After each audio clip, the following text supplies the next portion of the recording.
السلام عليكم ورحمة الله وبركاته. ازيكم حبايبي واخواتي في كل مكان في الوطن العربي وعلى المستوى الشخصي والخاص. بنتكلم عن المملكة المغربية الشريفة. كل الحب والاحترام والتقدير لاخواتنا وحبايبنا اللي على راسنا من فوق، اللي بنتشرف دائما وابدا ان احنا نتكلم عنهم، المغاربة المروك. ايه المروك؟ هنتكلم النهارده عن حدث مهم جدا اثار جدل كبير على مواقع التواصل الاجتماعي وانتشر بسرعة البرق، وخلى الناس كلها ما عندهاش كلام غير المملكة المغربية الشريفة وملك المغرب واحداث الشعب المغربي وايه الاحداث الدايره في المغرب وايه المواقف دي كلها. ولكن حدث النهارده هو الحدث الاكبر والاعظم من تاريخه ومن نوعه في مجاله. يا ريت نخلي بالنا من الحته دي بالذات لما نكون بنتكلم عن الحدث الاكبر والاعظم والاخطر والاقوى واللي ممكن يفجر قنبله كبيره. بنتكلم عن الحدث ده من نوعه في الحته بتاعته. النهارده هنشوفه، ولكن قبل ما نتابعه اتمنى من الجميع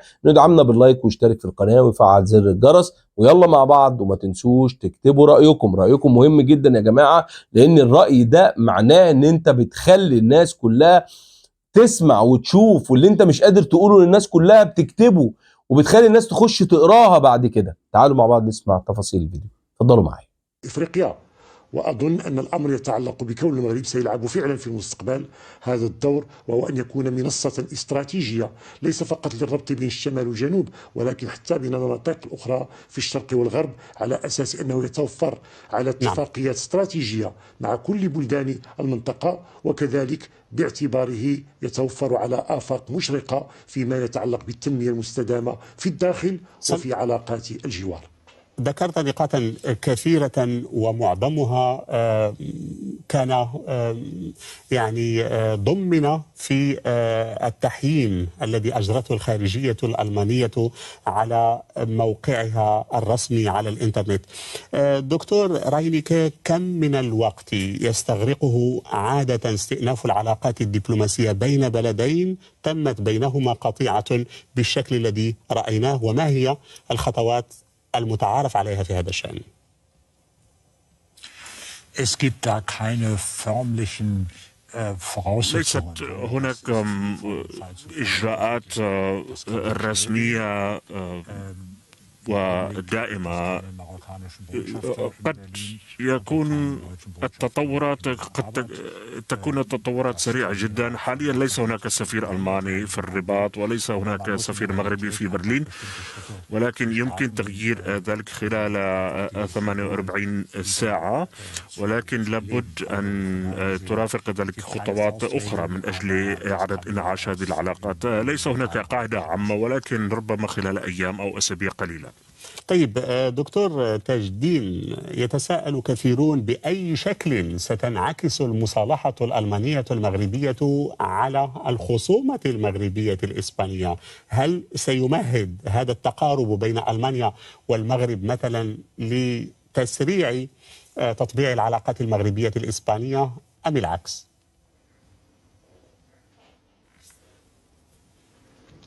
بالتأكيد سيساهم إيجابيا في هذا الاتجاه، فأنتم كما تعلمون الاتحاد الأوروبي قائم على اندماج شمولي يضع سياسة خارجية مشتركة، وكل عزوف عن هذه السياسة أو خروج عنها إلا ويشكل نشازا بالنسبة للمسار الأوروبي. ولذلك أعتقد أن كيفما كان الحال هذا التطور الإيجابي في العلاقات الألمانية سينعكس بقوة أولا على المفوضية الأوروبية وعلى البرلمان الأوروبي وعلى كل المؤسسات الفوق وطنية الموجودة في الاتحاد الأوروبي، لكن بطبيعة الحال سينعكس على باقي الدول الأخرى. وأضم صوتي إلى ما أشار إليه ضيفكم الذي كذلك أرحب به، وأقول له فعلا أتفق معك كل الاتفاق في أن مسألة العودة العلاقات هي شيء قد سيكون سريعا بين المغرب وألمانيا. فمع صدور هذا البيان أعتقد أن الطرفين سيدخلان في مفاوضات سريعة من أجل عودة السفراء، خاصة أن توقف العلاقات كان فقط في إطار مرحلة أولى من التوتر، وهي استدعاء السفراء من أجل التشاور. وبالتالي أعتقد أن رجوع، خاصة أن المشاريع المعلقة بين الطرفين مهمة جدا.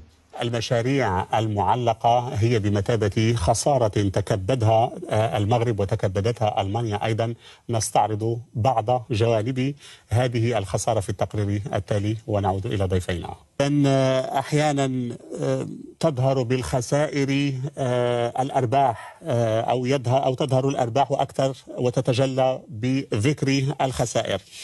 دكتور راينيكه، في فترة جمود العلاقات بين الرباط وبرلين عقد المغرب شراكات استراتيجية مع دول أخرى مثل بريطانيا، مثل إسرائيل، عزز شراكاته مع الولايات المتحدة الأمريكية ومع الصين ناهيك عن فرنسا.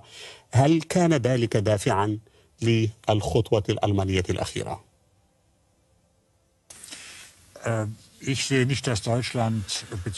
أنا لا أرى بأن ألمانيا تنظر إلى العلاقات مع المغرب بالتنافس مع دول أخرى، إنما نحن ننظر إلى هذه العلاقات كعلاقات متميزة أو كعلاقات مع أي دولة، فننظر إليها في جميع السياقات. ولكن صحيح نعم، من المهم بالنسبة لنا أن يكون لدينا علاقات طيبة مع جميع الدول، وبالتأكيد مع دولة مهمة كالمغرب. كما قيل في التقرير، المغرب دولة كبيرة في منطقة المتوسط، وبالتالي المغرب شريك مهم لألمانيا، وبالتالي لدينا مصلحة كبيرة أن تكون هناك علاقات جيدة. ولكن هذه العلاقات تذهب إلى اتجاهين. بالنسبة للمغرب، ألمانيا أيضا شريك أهم، والهيدروجين الأخضر سوق مهم وواعد وكبير، علينا أن نطوره بشكل مشترك، وشرط ذلك أن يكون هناك علاقات اقتصادية ودبلوماسية جيدة، وبالتالي لابد أن نتشاور من جديد من أجل إعادة بناء هذه العلاقات. طيب، كيف يمكن تحصين مشاريع استراتيجية بهذا الحجم من أي خلاف سياسي محتمل مستقبلا؟ هل نتصور أن ألمانيا ستتعلم من هذه التجربة والمغرب أيضا ويضعان اتفاقيات تجنب هذه الشراكات الاستراتيجية أي خلاف سياسي في المستقبل؟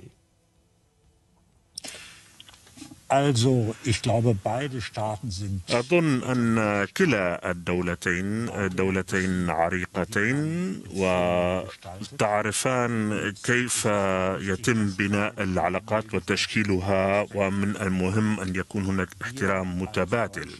نحن كألمانيا، وكنت ألاحظ ذلك دائما، لا نميل إلى الخطوات السريعة، إنما يهمنا أن يتم تشكيل العلاقات بشكل رصين. أهلا وسهلا بكم مرة تانية، ونتمنى نكون أسعدناكم ونكون عند حسن ظنكم بالمحتوى اللي بنبحث عنه وبنجيبه وبنقدمه ليكم في كل مكان في الوطن العربي. وقد إيه الواحد بيكون فخور جدا لما بيتكلم عن المملكة المغربية الشريفة وعن الشعب المغربي وعن ملك المغرب، عن الحكومة المغربية، عن كل شيء بتقدمه دولة المغرب العظيمة الشقيقة، البلد اللي احنا بنتشرف بيها وبنكون سعداء لما نكون بنتكلم عنها. بجد بكون عاجز عن شكركم على كل كلامكم الجميل ورأيكم اللي بتكتبوه ودعمكم لينا باللايك أو المشاركة اللي بتعملوها. شكرا ليكم، شكرا بالزاف، والسلام عليكم ورحمة الله وبركاته.